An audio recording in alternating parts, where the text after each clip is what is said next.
that used to do why. That's why it's this sexual depression. They are depressed sexually. Yes. If you are so? Mentally alright and sexually alright, you may have that. Waiting join to the use toys. Why? You think so? It's depression. So the way we approach this depression is different. Some people they secretly, silently, lunguli and go and satisfy themselves. Some people they take it out there and be hallucinating everywhere. But depression is depression, and let's not differentiate it and mix it up with nymphotic behavior. Some people are nymphos. If you like, make all of them around them. They still gala, they find one more. So normal. So let's go.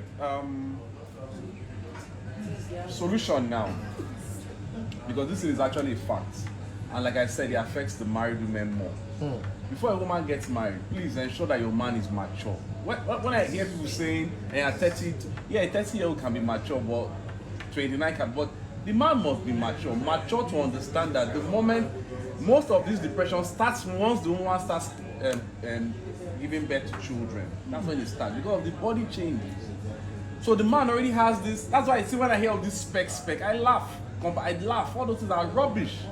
Because for a married man that knows that he likes a slim woman and a slim person is his spec, and knowing that if this man has 2, 4, 5 children, she's going to be big, you know that man is going to have problem with that woman. He's going to sex stab her. A woman must make sure her husband is mature and loves her for who she is, not her body. The body will definitely change.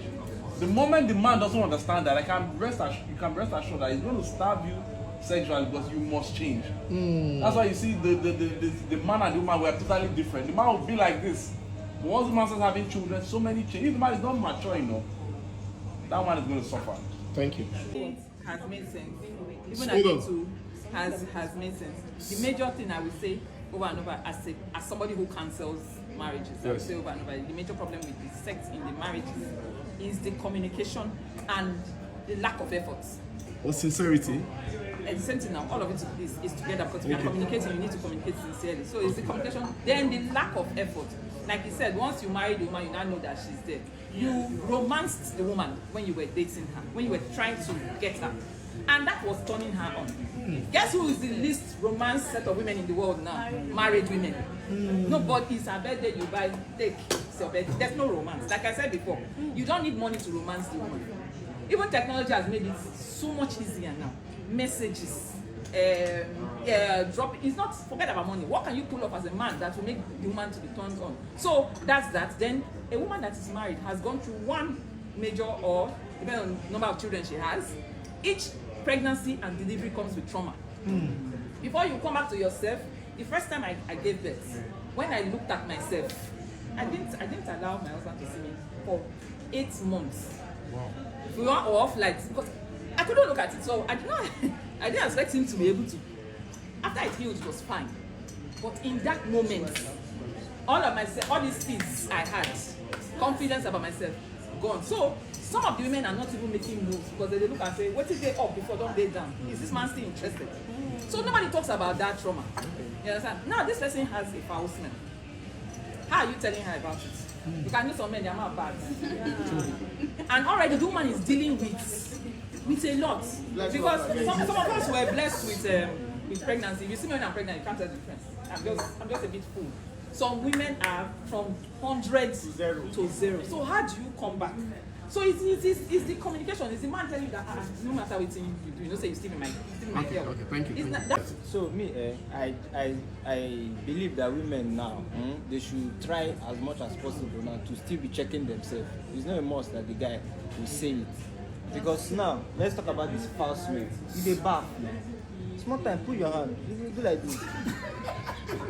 Do check if it's bad. Sometimes even we will be men, when we want tell you, say, this smell no nice, or there's no way we are going to say it that will be sweet. There's no way. You just hate yourself for nothing. But the person is telling you the truth, and this is the only person that can actually tell you the truth. Now you're talking about women that gave birth. There are some things that you do that you'll be intentional about. I've given birth, my child is 8 years or 1 year. It's time for me to hit the gym. Don't wait for the man to tell you hit the gym.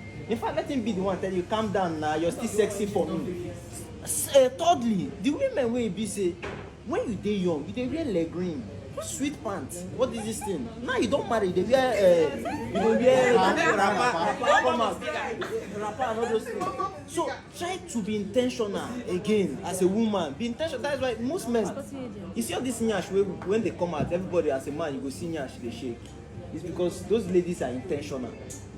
Yes, even the ones who have open breasts, wear that sexy cloth, they are intentional. You as a woman, be intentional, they cover. So you mean the yash is intentional? Yes, now. Okay, I'm not the first your yash too now. So my advice to married women is they should be intentional. Okay. They should try to do all these things. In as much as a lot of people disagree with me, Okay. to have a very long life and a sweet marriage, that's why you should have more than one wife.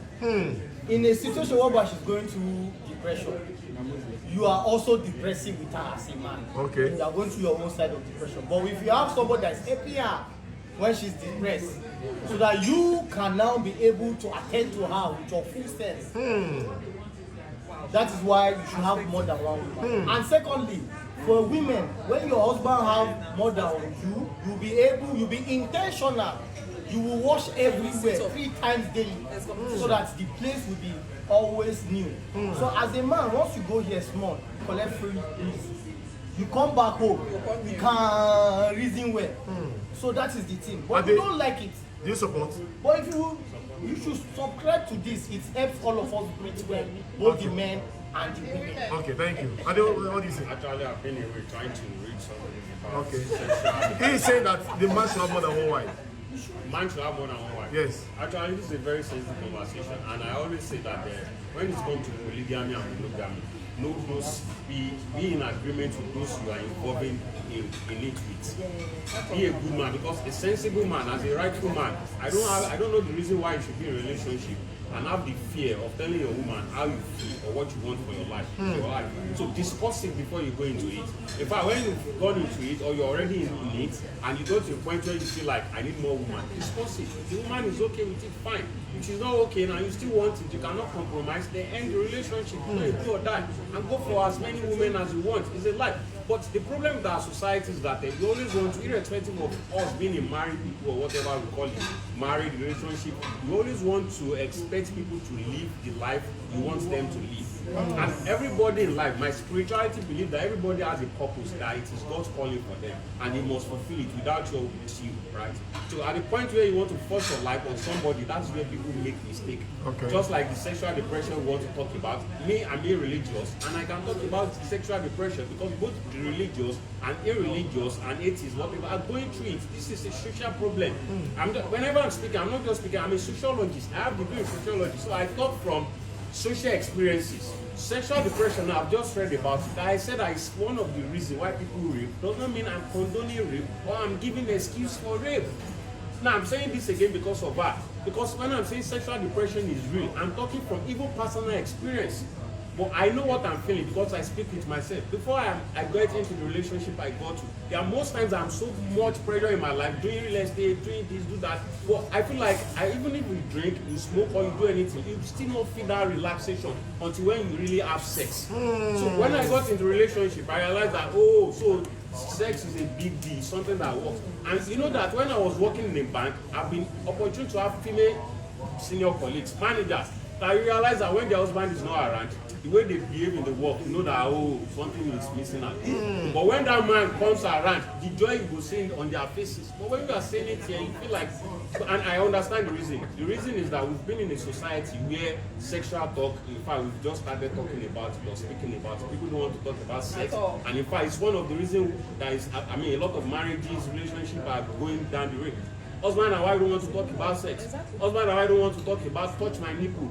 Do that clitoris like this. This is what will make my brain calm down. But you see, guys, they will not discuss it with their wife, but that side chick out there, they will be messing with that girl. They will do anything, explore. But why can't you do it with your wife? Because of this sanctimony. This sanctimony, is that the right thing? That religion has taught you that you don't talk this nonsense. Okay, thank you.